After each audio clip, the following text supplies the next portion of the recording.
What piece of advice would you give to aspiring entrepreneurs?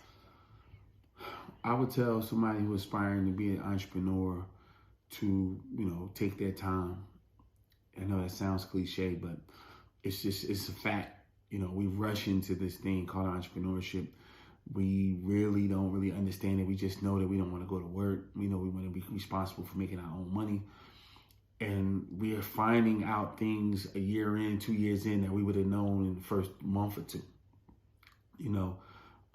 Get the knowledge, get the understanding. I don't want you to get analysis paralysis, but I do want you to study.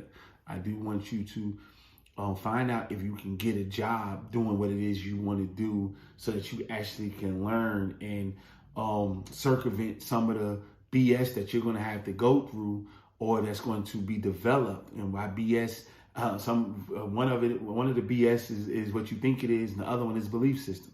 You're going to develop certain belief systems by your own hardships.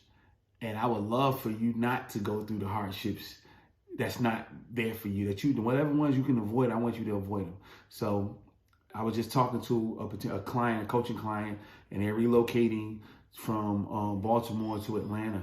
And I told her, I said, look, she works in corrections. I said, get a job in corrections when you go to Atlanta, because it's not about the business. Can you run your business when you get down there? Sure. But again, as I said before, flexibility, you don't know what's going to happen. And you got to create a threshold that if it's going to take 6 months, if it's going to take a year or a year and a half, you're not ready to quit because you can't go get a drink like you was able to go get a drink. You behind on a car payment. You're not living the way you used to live. And now you're like living in the dumps now, and you're miserable, and all you keep thinking about is how you used to live. And then that makes you go back to a job. That makes you stay at the job longer. That makes you quit your business.